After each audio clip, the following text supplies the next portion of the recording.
Radio Pays. Les artisans de Guyane sont en danger, c'est le cri d'alarme lancé par la Chambre de métiers et de l'artisanat, puisqu'on le rappelle, la préfecture a décidé de mettre en place un, je cite, confinement adapté. Des établissements dits essentiels sont autorisés à rester ouverts quand d'autres considérés comme non essentiels sont fermés. Quel risque donc pour les artisans de Guyane? Pour en parler, nous sommes ce matin avec le président de la Chambre des métiers et de l'artisanat de Guyane, Roberto Osseux. Bonjour. Oui, bonjour les auditeurs. Merci beaucoup d'avoir accepté notre invitation, Roberto Osseux, d'être avec nous ce matin.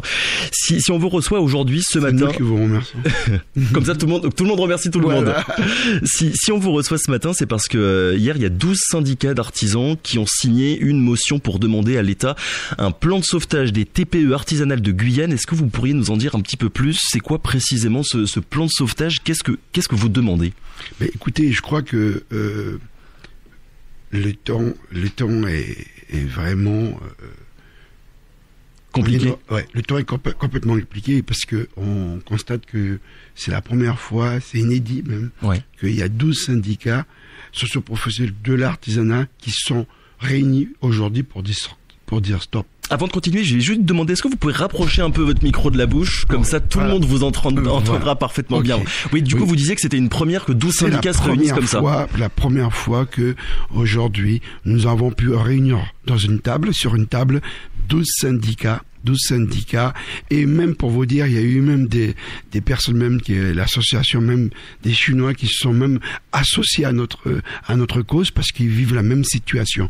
Alors je voulais quand même en tenir pour en parler parce que c'est quand même la réalité des choses aujourd'hui. Réunis pourquoi? Pour demander quoi du coup? Justement, alors aujourd'hui, depuis 15 jours, depuis l'annonce du préfet de ce durcissement par rapport à cette Covid, de reconfiner partiellement et tout la ça. Guyane. Aujourd'hui, je pense que quelque part, nous, les artisans, les petites, ce que j'appelle les TTPE, les très petites entreprises, aujourd'hui, je pense qu'en mars 2020, ils ont su jouer le jeu.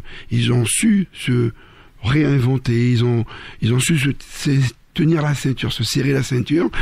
Et l'État était là, la preuve, la Chambre des métiers était présente pour accompagner nos artisans, ce qu'on a fait nous en Chambre de métiers. Oui. On a même mis en place ce qu'on appelle le plan Marshall.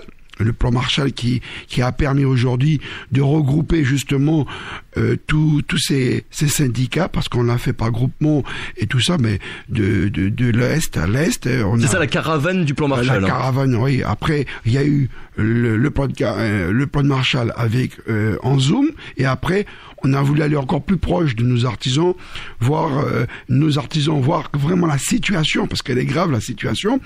Et ce plan Marshall, cette caravane nous a sorti justement un courrier au ministre, qui est venu au mois de juin, qu'on a remis par rapport à vraiment la situation, parce que effectivement l'État ne connaît pas vraiment la situation, surtout des TPE. Vous êtes vraiment là pour relayer finalement la réalité que connaissent les entreprises artisanales. Nous avons justement accompagné nos artisans et à amener vraiment les problématiques pour qu'ils puissent prendre en compte que s'ils font relance, s'ils sont là pour nous aider, c'est de savoir comment nous aider, parce que c'est nous seulement qui savons comment on va être aidé aujourd'hui. Et c'est ce qu'on a fait avec le plan Marshall, la caravane du plan Marshall, et que je constate que on constate depuis premier trimestre 2021, il y a un relâchement de l'État.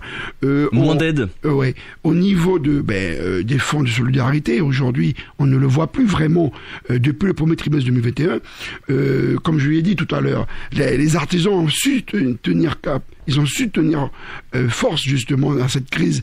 Mais là, ce qu'on constate, et c'est pas moi qui le dis, le constate qu'il y a une étude qui a montré, une étude nationale qui a prouvé qu'il y a plus de 300%, écoutez bien, 300% des entreprises en défaillance.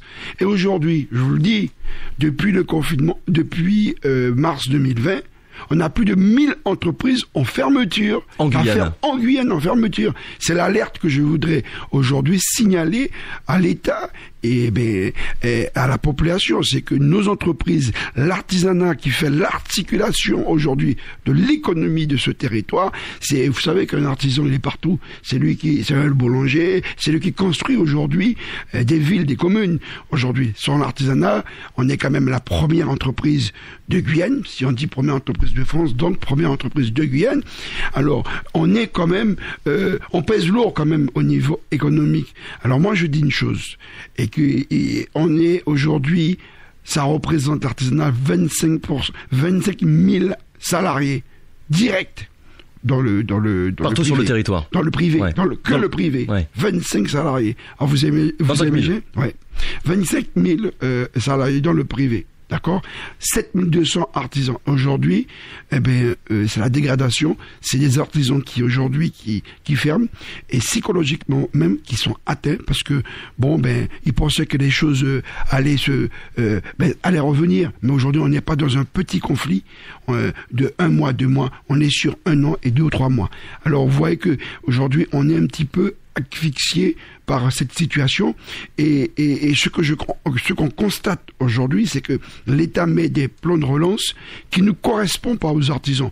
Quand vous voyez, pour quelles raisons ils ne correspondent pas? Parce que quand vous avez 250 millions aujourd'hui, c'est pas nous qui avons cet argent, c'est 250 millions qui est injecté dans l'économie aujourd'hui, et en plus qui est plutôt fléché sur les EPCI. Ça veut dire qu'aujourd'hui, si les EPCI n'ont pas ce qu'on appelle une ingénierie au niveau de projets concrets pour qu'on puisse que cet argent puisse qu'on puisse nous le capter, on le voit que la difficulté elle est là. Roberto Osseux, quand vous dites que vous voulez vous adresser à l'État justement et que l'État prenne conscience de la situation actuelle pour tous les artisans en Guyane, l'État c'est qui, j'ai envie de vous demander? À qui est-ce que vous vous adressez précisément? C'est qui? C'est la préfecture? C'est le ministère de l'économie? C'est qui en particulier?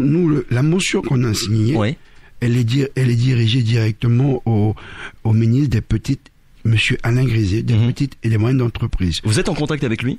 J'ai eu contact avec lui par mail, où il connaît la situation. Monsieur Alain Griset, il connaît la situation depuis au mois de juin, qui m'avait dit d'apporter ce courrier ensemble du résultat du plan Marshall qu'on a fait de la caravane. Et je constate que les choses n'ont pas été dans notre sens. Comme je vous dis, quand vous prenez un artisan d'art, et vous dites à l'artisan d'art, vous pensez que l'artisan d'art pourra faire un PGE ou parce qu'administrativement, c'est quand même des démarches qui sont très compliquées. Aujourd'hui, pour faire un PGE, ça a été pour des entreprises structurées, des entreprises qui ont une armada d'ingénierie pour monter des dossiers. Nous, aujourd'hui, la difficulté que nous, les artisans, même au niveau sur la plateforme, pour aller sur la plateforme d'aide, les entreprises qui a été aidées, ces entreprises qui ont une formation, le savoir-faire, le savoir. D'où votre inquiétude finalement pour les TTPE. Exactement, parce que les plateformes c'est quand même compliqué. Au niveau, faut connaître un petit peu l'informatique, faut connaître un petit peu toute la partie dossier. Non, c'est très très très compliqué pour nos artisans à ce niveau-là sur l'aide. Alors c'est pour ça que dans cette motion qu'on a déposée des 12 syndicats, c'est une motion que je vais d'abord porter ici localement aux 4 parlementaires. À la CTG, au président de Rodolphe Adexon, et aussi je vais voir à le transmettre s'il faut directement, s'il faut que je vais partir, mais cette mention, je vais prendre un bras de corps pour aller jusqu'au bout de cette mention pour qu'on puisse être entendu, nous aujourd'hui les artisans. Est-ce qu'il y a des secteurs, Roberto, des secteurs en particulier, j'allais dire, qui vont souffrir, mais finalement qui souffrent déjà plus que les autres? Alors, il y a un secteur qui souffre depuis le 20 mars, c'est nos artisans qui ont les roulottes snack aujourd'hui, qui sont complètement les commerçants ambulants. Commerçants ambulants qui sont à Place des Palmiers, qui sont dans les coins, qui font de l'alimentation, mais qui sont complètement à l'arrêt. Aujourd'hui, j'en ai rencontré. Alors juste vous dire une petite anecdote, il y a un petit commerçant qui depuis décembre qui est venu me voir, qui me dit: Président, j'ai acheté une roulotte qui m'a coûté, vous savez, ça coûte pas. C'est pas un petit achat. Voilà. Ok. Il se retrouve depuis le mois de mars, sans rien. Il me dit: je vais vendre ma roulotte. Je veux voir. Et dernièrement, on a fait une intervention, c'est pour ça qu'on est venu. On a visité encore eux. Pas en confinement, on était en comment on appelle ça, couvre-feu. Ouais. Le couvre-feu commençait à 18h. Et ces messieurs, ces artisans vaillants, comme je dis, eux, à 18h, c'est là qu'ils commencent. Mais ils peuvent pas travailler aujourd'hui. C'est pour ça que la Chambre des métiers avait interpellé le préfet, ou le préfet a pris conscience de la situation, où on a fait un protocole pour que nos artisans snack puissent ouvrir au-delà des horaires du couvre-feu. Ça les a aidés. Et là, aujourd'hui, ils subissent encore cette même situation où ils sont complètement à la ramasse, là, aujourd'hui. Avant de parler de relance, il faut d'abord éviter que les entreprises meurent. C'est le message, je résume, qui est sorti de cette réunion que vous avez eue hier avec les syndicats. Avant de parler de relance, il faut parler d'assainissement, de renforcement de nos entreprises. Il faut pas oublier une chose, que on était déjà à genoux mars 2017. On était déjà à genoux. On avait une lueur d'espoir avec les accords de Guyane. Il y avait quand même 1,80 milliard aujourd'hui. On avait espoir. Aujourd'hui, la Covid, à simplement, nous a stoppé. Et on a quand même, je l'ai dit tout à l'heure encore, et je l'ai répété hier, on a pu quand même faire face. On peut pas critiquer. Nos artisans, ils ont joué le jeu. Les petites entreprises, ils ont joué le jeu. Mais aujourd'hui, on est arrivé à une situation qu'on est asphyxié. Et ce qu'on demande à l'État, c'est vraiment un plan de relance qui correspond vraiment à la Guyane. Voilà, à la Guyane, surtout aux nos petits artisans.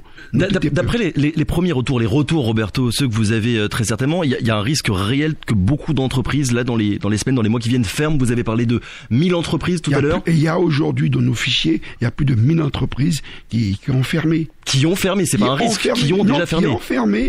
Qui ont fermé. Et je demande justement à l'État qu'il faut arrêter l'hémorragie de ces fermetures. Les entreprises, et en plus, ce qui se passe, c'est que les artisans ne disent pas. Vous savez, un artisan, c'est quelqu'un qui est assez discret et qui est dans son coin, il préfère mourir en silence. Ils ne communiquent pas parce qu'ils ont toujours peur par rapport à une situation, des charges sociales qu'ils n'ont pas payées, tout ça. Alors, ils ont toujours peur. Et pourtant, c'est pas ça. Au contraire, il faut qu'ils viennent aujourd'hui, pour qu'on puisse régler et montrer la situation et pour les aider pour se mettre justement en situation correcte. Roberto Osso, il y a 3 associations et collectifs de commerçants qui ont déposé là un recours gracieux contre l'arrêté du préfet. Le collectif dénonce, je cite, des choix arbitraires, un arrêté illégal et inégalitaire avec les grandes surfaces notamment. Est-ce que c'est un geste que vous saluez? Mais c'est toujours eux qui ont, aujourd'hui, quand ils étaient là, les grandes surfaces, c'est eux qui ont gagné. Il y a toujours un perdant. Les grands vainqueurs de cette crise sanitaire, c'est les grandes surfaces. Mais c'est Noël tous les jours pour eux. C'est Noël tous les jours. Je n'ai rien contre eux. Sauf que je dis qu'aujourd'hui, nos petits commerçants qui font vivre une ville, c'est eux qui souffrent. Et il y a un gagnant, ce sont les grandes surfaces. Mais ça, il y a toujours un gagnant et un perdant. Mais aujourd'hui, je dis que quelque part, il faut aujourd'hui sauver ces petites entreprises. On entend beaucoup depuis ces derniers mois que finalement, je résume grossièrement, mais les artisans dans certains secteurs, notamment dans le bâtiment par exemple, étaient un peu passés entre les gouttes, qu'ils avaient moins souffert que certains commerçants, pour ne citer que. C'est une idée fausse. C'est faux. C'est faux. Nous, dans le bâtiment, moi j'ai eu une entreprise dans le bâtiment, c'était très compliqué. Nous, on avait fait ça, et je vous dis, félicitations à tous ces petits artisans qui ont su aujourd'hui vivre, parce que même survivre parce que, vous savez, moi je prends mon exemple, j'ai une petite entreprise de 12 salariés avec des véhicules. Vous savez, le protocole sanitaire qu'on a mis en place, l'argent qu'on a dépensé et qu'on n'a pas été que vous n'avez pas récupéré ensuite? Non, pas du tout, même compensé vraiment. Et vous savez, quand vous avez un véhicule, vous devez le désinfecter quand vous arrivez. Le matin, pareil. Vous devez mettre que nos ouvriers puissent avoir des gants, du gel tous les jours. Jusqu'après, ça fait 1 an, hein. Ça fait 1 an, mais ça. Quand vous avez que des ouvriers qui est dans un atelier où il fait chaud, quand il fait chaud, vous avez un masque, ils en ont marre. Et être derrière eux, à leur dire, il faut avoir le masque, il faut se laver les mains, ça c'est le protocole. Mais c'est un protocole qui demande beaucoup en soi, parce qu'ils en ont marre aussi, ils en ont marre. Et nous, ce qui nous fait peur, c'est que qu'on constate que au niveau du national, là, nous, on passe en confinement, eux, ils passent en déconfinement. On se dit, mais c'est quoi, qu'est-ce qu'ils vont nous attendre? Parce qu'apparemment, est-ce que ça sera toujours ça? Nous, aujourd'hui, c'est pour ça que cette mention permettra bien à faire comprendre que nous voulons, et dans la mention, il y a quelque chose que nous avons bien mis. C'est qu'aujourd'hui, je parle des artisans dans le BTP, nous devons avoir accès aux commandes publiques aujourd'hui, aux commandes publiques, mais sans avoir cette attestation que nous demandons des charges sociales et fiscales ou que ne nous permet pas aujourd'hui d'y aller. Nous, ce qu'on demande... C'est un des points essentiels que vous demandez dans cette motion? Oui, une des points, parce que c'est quand même le bâtiment est très important, ça représente 70% au niveau de l'artisanat. Nous demandons aujourd'hui au gouvernement, et ça, on l'a entendu au ministre, il l'a dit, s'il pouvait faire, si aujourd'hui ça pourra apporter de la trésorerie, ça pourra aujourd'hui apporter un peu de force au niveau et remplir un petit peu les commandes de nos entreprises, il faut le faire. Il faut le faire, il faut avoir nuancé. Je sais le code des commandes publiques est compliqué, mais s'il faut faire une nuance, on peut la faire, même si sur 1 an, 2 ans, le temps qu'on puisse que la situation se stabilise, il faut le faire. Ça veut dire qu'aujourd'hui, un artisan, pour qu'il puisse avoir, parce que ce qu'on demande, nous, c'est pas que de l'argent. Nous, on a besoin de travailler. Nous, on a besoin d'avoir des carnets de commandes pleins aujourd'hui. Alors, ça, on peut pas avoir accès sur les plateformes pour l'aide. On peut pas avoir accès pour aller sur les commandes publiques. Je dis stop. Moi, je demande d'avoir une attestation sur l'honneur pour qu'on puisse répondre, pour nos artisans nos petites entreprises puissent répondre à la publique, parce que il y a quand même 250 millions d'euros qui est prévu pour la relance. Ok, moi je vous dis, quand nous avons fait les comptes, nous petits artisans dans le monde de l'artisanat, je dis il n'y a pas que 250 millions, parce que c'est peu, 250 millions. Roberto, malheureusement, il est déjà 7h33, on a dépassé le temps imparti. En tout cas, on a bien compris, il y a urgence pour les entreprises artisanales en Guyane et il y a des choses à faire tout de suite. Merci beaucoup d'avoir été avec nous ce matin. Bonne journée. Radio Pays.